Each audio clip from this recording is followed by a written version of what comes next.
Lado A. La voz de los 80. Recordando y buscando archivos de Jorge González, voz y bajo de Los Prisioneros, encontramos uno en que definió perfectamente lo que fue para estos tres jóvenes de San Miguel el enfrentarse a un estudio de grabación y plasmar allí lo que era un sueño, pero que en este caso, entre cintas y micrófonos, era realidad. Sin saberlo, esta canción sería un himno para millones de jóvenes en todo el continente. Bueno, de la voz de los 80 tengo los recuerdos más lindos. Imagínate que fue la primera vez que yo me metí en un estudio. Tenía, 19, era chico, había salido del colegio recién, pero ya tenía trabajo, ya tocaba, ya algo nos pagaban por tocar, ya tenía responsabilidades heavy.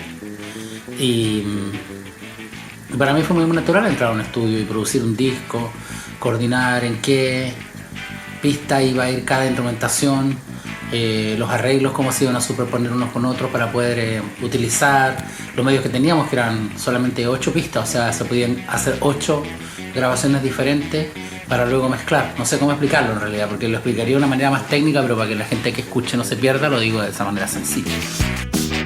Pero vamos preguntándonos ya cuáles son los elementos para el armado de esta canción o de cualquiera. Se sabe que la base rítmica, batería, bajo, luego guitarras, voces, coros, arreglos, en fin, pero su distribución dentro de un plano general sonoro, a su vez es tiempo y dinero. El disco debut de Los Prisioneros se grabó en cerca de 35 horas, en jornadas que iban desde las 9 de la mañana hasta las 7 de la tarde. Francisco Strauss, quien grabó el disco, tiene un recuerdo patente de Jorge con un cuaderno. Ahí estaba contenida la magia de esta canción y de todas las demás que componen el disco, claro, pensándolas dentro de la limitante que ofrecían como una oportunidad también, por supuesto, estas 8 pistas. Cuando él llegó a grabar venía con un cuaderno, con unos casilleros de las 8 pistas, con todos los paquetes que íbamos a hacer y todo cómo íbamos a armar y todas las cosas que llevaba cada canción. Ya eso era avanzadísimo, para la época, ¿cachai? ¿No? Era como pura claridad nomás, ¿cachai? Y aquí vamos a hacer esto, ya vamos a grabar aquí 3 voces, después vamos a empaquetar para acá, mientras tocamos un pandero. Que era como grababan los Beatles, y los Beatles grababan un poco así, ¿cachai? Grababan haciendo paquetes, pero entre 2 máquinas de 4. La mayoría de los discos de los Beatles se grabaron así. No hay que olvidar que en un segundo piso de la disquería Fusión se hicieron los primeros demos meses atrás. Entre estos estaba la voz de los 80, pero su sonido no fue el esperado. Luego de grabar el disco final, hubo un salto. Se enfrentaron con un estudio, las condiciones eran distintas. Le preguntamos a Claudio Narea cómo fue este momento. Entre estas grabaciones del año 83, que son los demos, hasta que empezamos a grabar la voz de los 80 real, pasaron 6 meses. Entonces fuimos a donde Pancho Strauss, le dijimos, mira, tanto no nos gustaron los demos, tal vez el sonido, ahora que grabemos de nuevo, puede ir por acá. Y llevamos varios discos.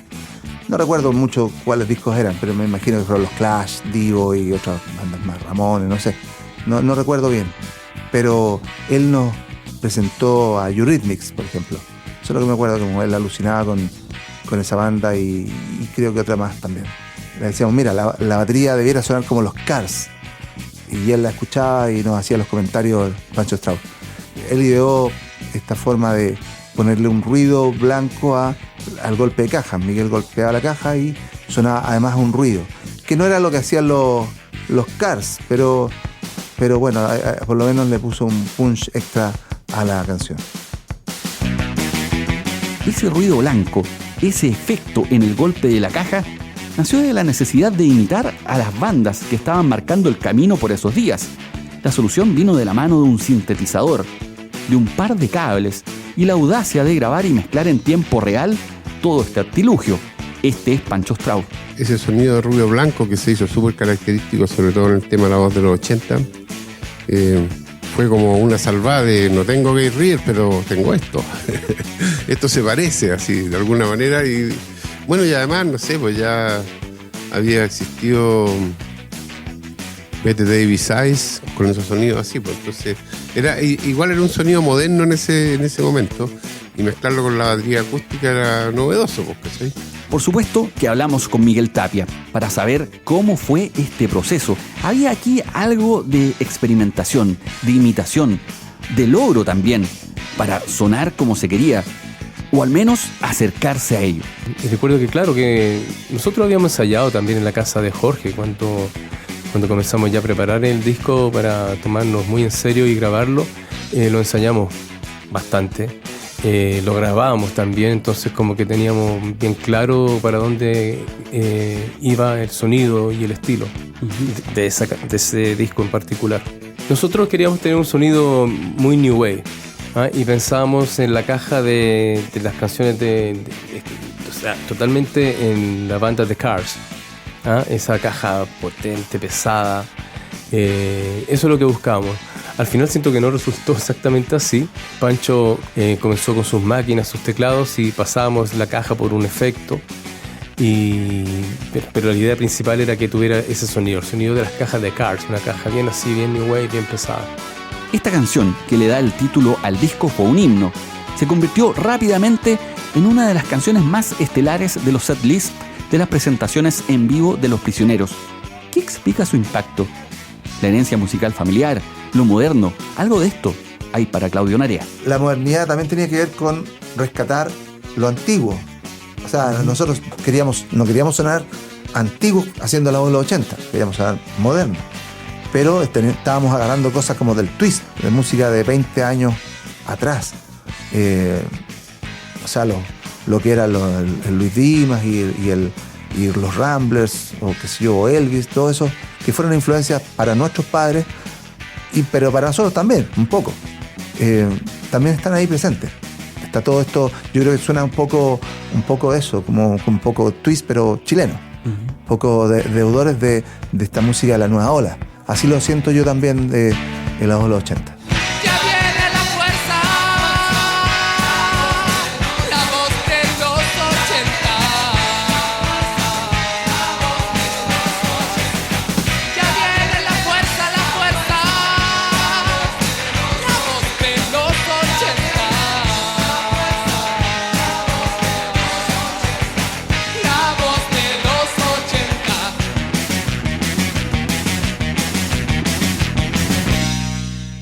Brigada de Negro.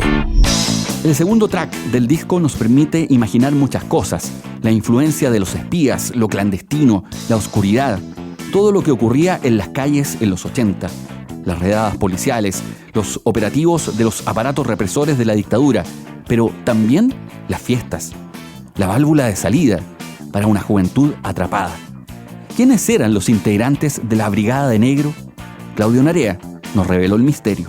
Brigada de Negro habla sobre nosotros, o sea, era una descripción de nosotros mismos saliendo a fiestas los sábados en la noche, aburriéndonos. Era típico, o sea, salíamos siempre pensando en conocer a algunas chicas y, qué sé yo, terminar pololeando con alguien, ¿no? Pero pasábamos puro perdiendo el tiempo en las fiestas. Era como, es que todo lo que eran las fiestas nosotros lo encontrábamos absurdo, ridículo.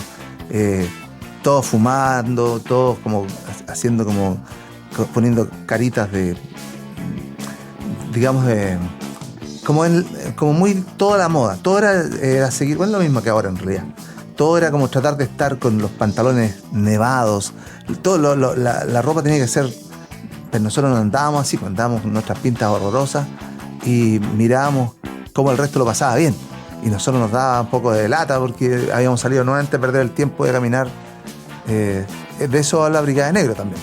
¿Cómo eran esas fiestas? ¿Cómo era la música que se bailaba allí? Y la música más que se escuchaba en esa época en las fiestas tampoco nos gustaba. Porque hoy día, claro, podemos rescatar una buena cantidad de hits muy buenos de la música de la época, de la música disco. Hay temones, pero en esa época sonaban muchas canciones malas. Claro, sonaban los clásicos que hoy día conocemos, pero también sonaban muchas canciones malas. Entonces, la sensación que nos quedaba que estaba lleno de música mala en esa época. Y de eso es lo que habla Brigada de Negro. Le preguntamos también sobre sus recuerdos al respecto a Miguel Tapia. Éramos muy críticos nosotros, éramos súper críticos de nuestra propia juventud incluso, de nuestros pares. Éramos 6 compañeros de curso, los 3 ex prisioneros más 3 amigos más. Y obviamente en esa edad en que tú te crees que eres el más bacán de todos y eres el mejor de todos y nos sentíamos bastante bacanes intelectuales porque además teníamos algunas características que nos diferenciaban del resto de los compañeros. El profesor de filosofía nos pidió unas carpetas, qué sé yo, de trabajo y nosotros esos trabajos los transformamos en obra de teatro, por ejemplo. En otro hicimos un musical, en donde Jorge y yo hicimos la música. Ya tenía la batería, yo tenía Jorge algunos instrumentos en su casa y la música la hicimos con Jorge en ese musical para un trabajo de filosofía. Hicimos 3 obras distintas ese año. Entonces, claro, nos sentíamos, la verdad, nos creíamos especiales.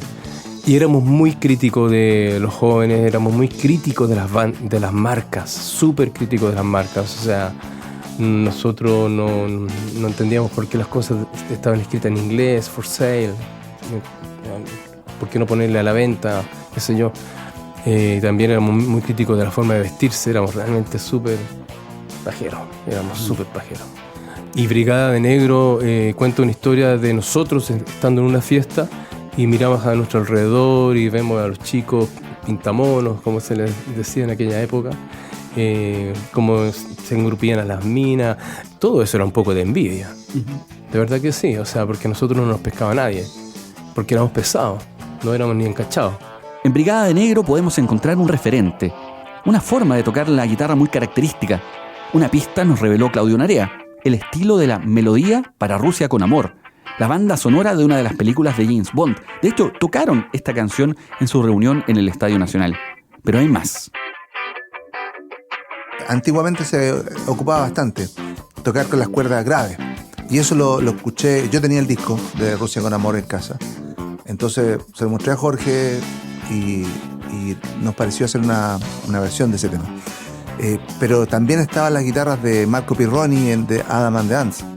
Esa banda que a nosotros nos gustaba mucho y que cuando vino The Police a Viña en el año 82 se rumoreaba que era The Police o Adam and the Ants los que vendrían y nosotros éramos del club de fan de Adam and the Ants. Entonces, y además las guitarras eran como de los western de Morricone y esas guitarras obviamente nos gustaban, pero además eran fáciles de tocar porque nosotros tampoco veníamos de escuelas musicales. Pero respecto a la Brigada de Negro y sus guitarras, yo la veo relacionada con esas guitarras que eran, digamos, por un lado bonitas y fáciles de tocar para músicos que no habían estudiado y no habían practicado mucho. La gente estúpida sobra, quien pesca una chiquilla, nadando en alcohol y tabaco, alegría de vivir, dice.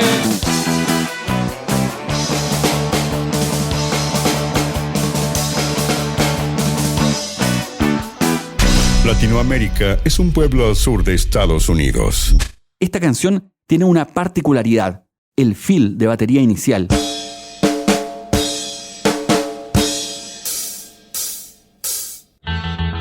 Ya es posible encontrarlo con pequeñas variaciones en los demos que dieron origen al disco. Sin pensarlo mucho, apenas tuvimos la oportunidad, después de comprobar y escuchar esto, comparamos los demos, la versión final, le preguntamos a Miguel Tapia sobre esta situación. ¿Cómo fue este proceso? ¿De dónde venía la idea de abrir la canción así? ¿Qué le inspiró?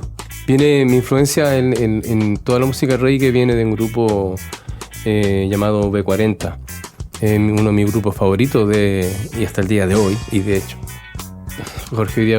ayer Jorge me mandó casualmente un video de V40 del primer disco, Tyler. Ese primer disco me marcó mucho de V40 y toda mi influencia en esas canciones tiene que ver con V40. No con Police ni con nada de eso. Todo mi estilo sky, reggae de tocar es pensado en V40, Specials. Y todo lo que compuse en ese primer disco, La Voz de los 80, es influenciado por V40 y Specials. Sí, tal cual a mí no me gustaba, nunca me gustó que pensaran que nosotros éramos Police. O sea, obviamente nosotros nos creíamos Clash, pero no Police. Y como te digo, mis bandas que admirábamos eran V40, Special, Strangler. Éramos muy fans de esas bandas. Ahora no recuerdo más, pero por ahí partió nuestra amor y encanto con la música inglesa. Para nadie pasaba inadvertida la fusión entre el reggae con una letra punzante, crítica, esa mezcla increíble considerando esta raíz musical que viene de un país que fue colonia, cuya corona a su vez daba a luz, aparte de las bandas que popularizaban el estilo, de Police, de Clash, de Specials, entre muchas más. Narea recuerda una anécdota sobre la forma en que muchos interpretaron esos guiños e influencias. Era como que todos tratando de hacer Police, pero nosotros no lo hacíamos. O sea, había, porque éramos 3, obviamente, y porque tocábamos un poco de reggae también, la gente pensaba... De hecho, fue lo que grita alguien en nuestra primera presentación en el colegio. Empezamos a tocar y la gente gritó, tóquense una de Police. Claro, en realidad era la referencia más obvia para cualquiera que escuchara un poco de música. Esta fusión de estilos, o la mirada crítica en la letra, nos remonta a la época de los vinchucas, y esta es la prehistoria de Los Prisioneros. Es que siempre hay un punto de inflexión, un momento en que se cruza la frontera de los límites y se destapa un artista. Al parecer, ese momento, ese Big Bang, ocurrió con la canción ¿Cuánto vale el show? Un par de años antes de la grabación de La Voz de los 80, ocurre todo esto, de acuerdo al investigador Alejandro Tapia. Esta canción, ¿Cuánto vale el show?, fue un tema que hizo Jorge González a propósito de la Guerra de las Malvinas, que fue ese mismo año, el año 82. Y esta letra era de tono de mucha crítica social. Entonces, a Miguel le sorprendió la letra a su amigo y le dijo, mira, quizás por ahí va la cosa.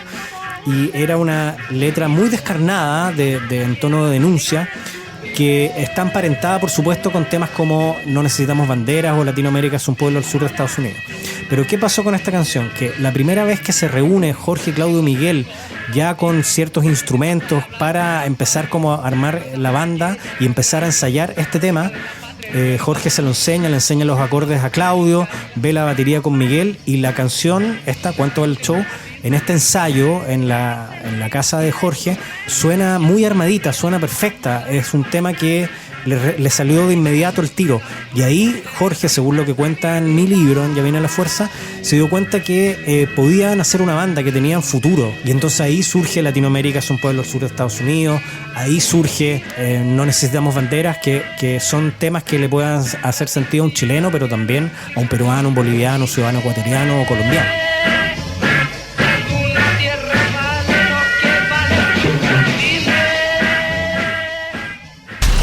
Eve Evelyn. Esta es quizás una pieza fundamental dentro del cancionero de Los Prisioneros, no porque haya sido una canción particularmente popular, todo lo contrario, sino porque es la primera aproximación patente con la electrónica. Un camino que tanto González como Tapia recorrerán en extenso en su carrera musical, tanto grupal como solista. Este es Jorge, recordando. La canción que yo creo que me causó más placer trabajar porque costó mucho fue Evelyn. Porque teníamos que arrendar la batería programada y aprender a manejarla. Y la gente que estaba poniendo el dinero no tenía ni uno. Y no se conseguían mucho dinero para la producción. De hecho, era una producción independiente. Evelyn fue importante porque como no había plata para arrendarla, al comienzo tratamos de usarla así a dedo nomás y sonaba pésimo. O sea, tocarlo. El Drumulator, la batería esta, emo. Tocar el bombo y la caja uno de nosotros y el otro el hi-hat así como en vivo y sonaba como el pico.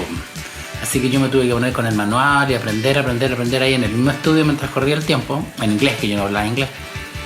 Y lo pudimos programar y quedó mortal. Ese tema quedó mortal. La programación quedó un poquito exagerada, pero es una canción que yo me acuerdo cuando terminamos, yo dije, me gustaría ir por ahí. Y por ahí fui. Eve Evelyn la tocaban antes de experimentar con baterías programadas, con batería acústica. Y en vivo, así la presentaron en algunas oportunidades. Se grabó primero en el estudio de Pancho Straub, pero ante la falta de una drum machine, posteriormente se volvió a grabar, esta vez en el estudio de Caco Lion. Este es Claudio Narea. Evelyn, por ejemplo, es una canción que es muy lado B, muy como nunca pretendió ser hit, pero que he vuelto a tocar y que me parece, bueno, muy post-punk, muy bien logrado ese lado B. Creo que creo que es una muy buena canción y que en esa época a nosotros no nos parecía tan buena. Eso es lo que te puedo decir. O sea, hoy día al tocarla y cantarla y tocarla ante un nuevo público, la disfruto mucho. Y eso tiene que ver con que es una muy buena canción. Que en esa época nosotros no la veíamos tan así. Veíamos que era una canción un poco aburrida. Y por eso tratábamos de no tocarla también. ¿Y cómo llegaron a esta mezcla tan extraña de sonoridades? No recuerdo bien, pero nosotros de algún lado sacamos esta cosa que lo ocupamos ahí. Lo ocupamos en otras canciones también, una que se llamó Lo que el viento se debió haber llevado. También ocupábamos esta cosa de la quinta bajando a la cuarta aumentada, con medio tono. Lo ocupábamos en más de alguna canción, no recuerdo. Ya, ahí van dos, Evelyn y Lo que el viento se debió haber llevado. Que es una canción que la grabamos en demo y la cantaba Miguel. Y ahí después la olvidamos porque ya no sé dónde quedó el cassette. Estamos hablando de baterías. Escuchamos ya al bajista y voz, también al guitarrista que debía vérselas con un tempo invariable, sostenido, preciso al momento de grabar, que venía de una máquina. Pero en vivo había que ejecutar la canción. En la sala de ensayo había nacido con una batería acústica. ¿Cómo fue todo esto? Este es Miguel Tapia. Independiente de que, claro, esa canción tiene una batería programada, yo escuchaba mucho en ese tiempo Yazoo. Me encantaba Yazoo. Escuchaba en los audífonos con el cassette a Yazoo, pero yo no le decía a Jorge ni a Narea le decía que a mí me gustaba esa música, porque nosotros, como éramos panqueta, pensé que me iban a huevear, en el fondo, ¿no? Iban a decir, pero ¿qué estáis haciendo? O sea, sí, nosotros no somos esa música. Pero a mí desde siempre me gustó mucho la música electrónica. Me gustaron esos bombos comprimidos, las cajas comprimidas, la claridad de cada sonido, la voz de Alison Moyet. Entonces, estábamos grabando la voz de los 80 y yo estaba escuchando a Yazoo, muy loco. Yo al poco tiempo empecé a manejar las máquinas y wow, te juro que manejar máquinas para mí era fascinante en aquella época y poco después, porque ahora es muy fácil dentro de todo en un computador empezar a meter los bombos, los hi-hats y todo, y las secuencias y cortarlas, ¿no? Y editarlas y lupearlas. En ese tiempo realmente tú hacías todo eso sin ver el sonido, sin ver la onda de sonido. Tú lo hacías a oído. Ponías el bombo, tú lo tocabas porque una tecla te permitía tocarlo y tú tenías que recortarla, pero con otra forma. Era otro formato, era solamente oído. Después aparecieron, todo esto en rack. Después aparecieron ya una pequeña pantallita con números y después apareció una onda de sonido. Entonces fue una evolución bien bonita para mí.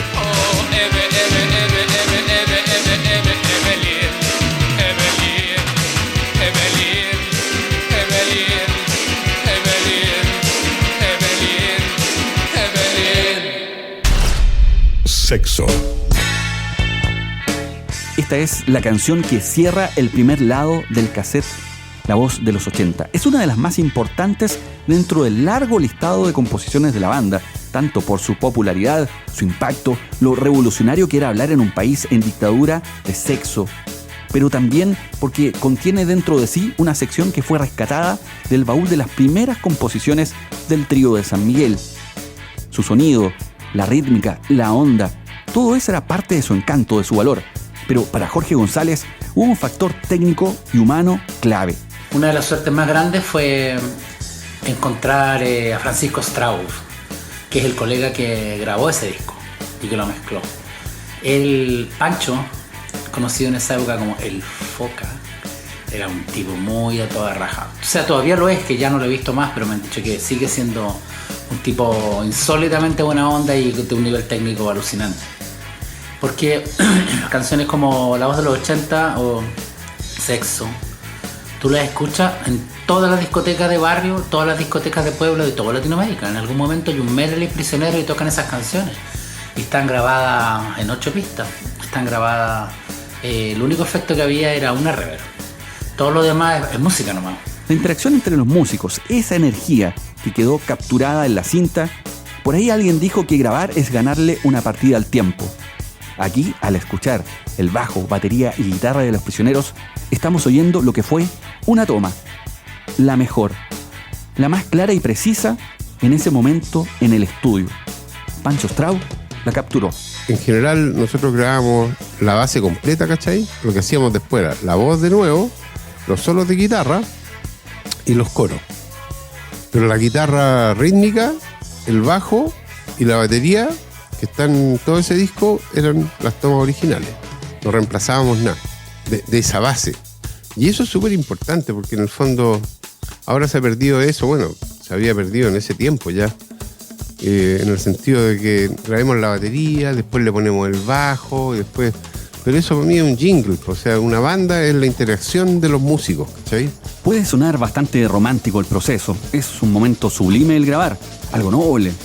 No es tan solo dar rec y play, hay magia detrás, pero también exigencia.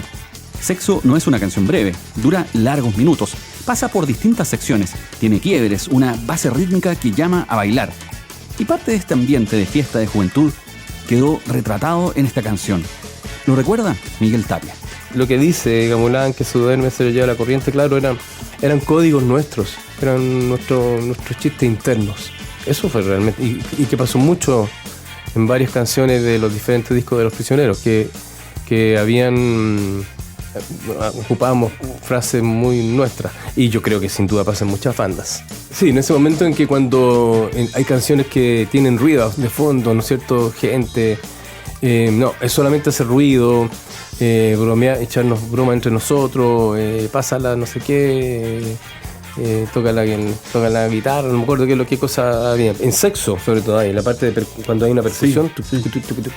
Buena la guayabera, recuerdo perfecto. La canción dice buena la guayabera en una parte, y la guayabera una polera, algo también de Huancayo. Eran tonteras nuestras, eran solamente tonteras de nosotros que para hacer ruido. Mencionaba minutos atrás que esta canción tiene una sección especial. Jorge en un par de oportunidades reveló parcialmente este secreto, pero hay un poco más. Esto nos lo contó Claudio Narea. Me acuerdo que yo aparecía como coautor al comienzo. En la primera edición del cassette aparece, Jorge y yo como autores de la canción. Porque Jorge dijo, bueno, es que aquí está metida la canción de los Soropillos, entonces, que la habíamos hecho juntos. Gamulán, que se duerme, se lo lleva la corriente, era parte de la canción, bueno, el Gamulán, del disco del Gamulán, que era un disco conceptual, donde todas las canciones hablaban del Gamulán.